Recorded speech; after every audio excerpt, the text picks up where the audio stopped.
Nag-install po kami mga katropa sa aming bahay sa Kampong Pantar, Lanao del Norte. Ayan yung solar at saka ayan yung Starlink dish.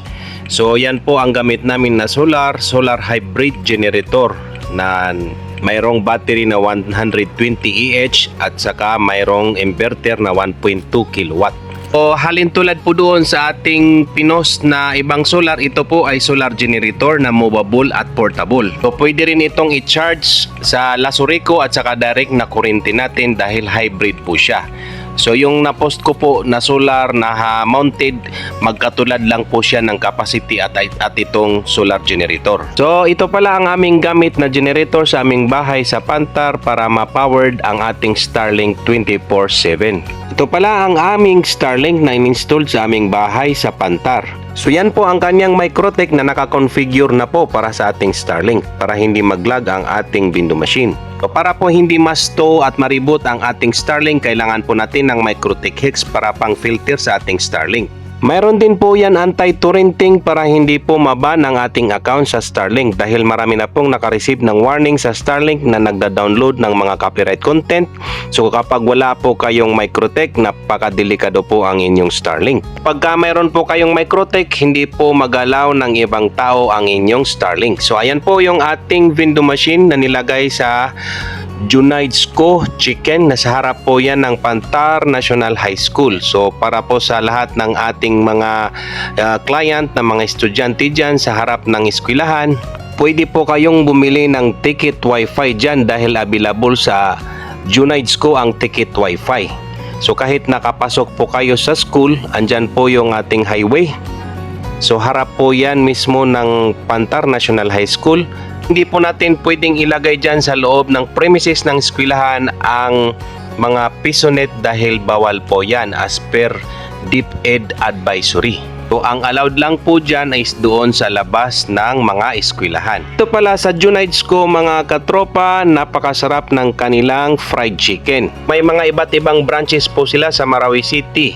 So ayan po yung ating malahalimaw na Wavelink EX3000, napakalitis na model ng Wavelink. So dyan po natin nilagay ang ating Wavelink para po abot niya ang sa loob ng school. So lahat po ng ating mga estudyante pwedeng mag-internet kahit nasa loob sila ng school.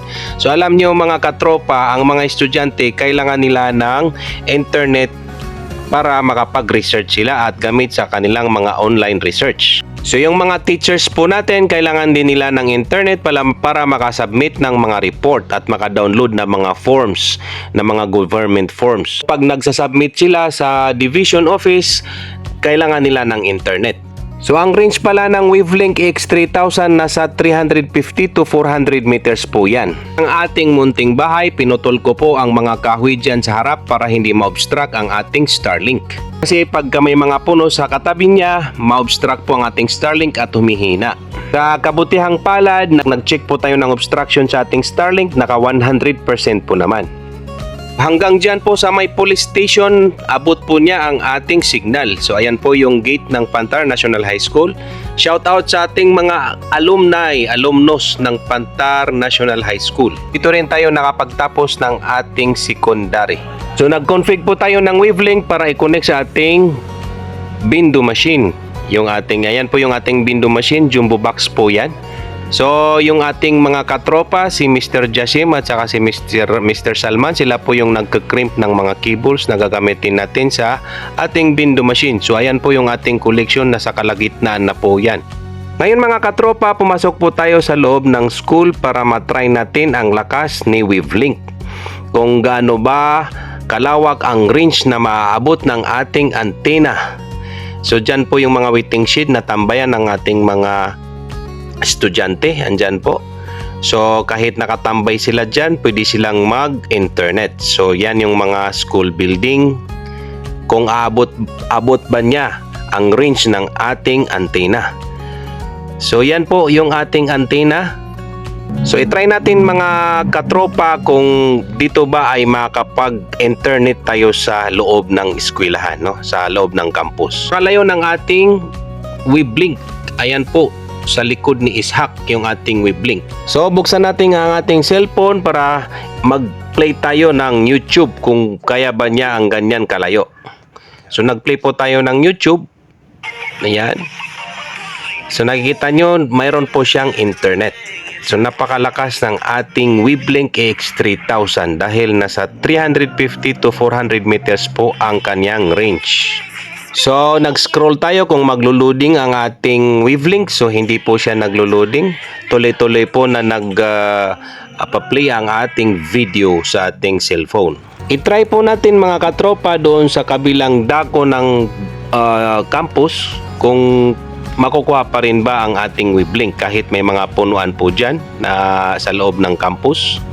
So tingnan natin kung makukuha niya ang ganyan kalayo, no? So napakalakas po ng ating Weblink AX3000. Halos lahat po ng area ng eskwelahan ay covered na po ng ating antena. So ganyan po kalakas ang ating Weblink. Alala ko pala mga katropa, itong mga puno kami po ang nagtanim dyan. So ngayon napakalaki na nila. So i-try naman natin i-test ang Weblink. Ngayon speed test po natin gamit ang ating cellphone. Ito po ang fast.com. So ayan, nagre-range po siya ng mga 7 Mbps at saka 8 Mbps. So ganyang Mbps sa cellphone hindi po niya mauubos. Nasibuk at lumabas pa.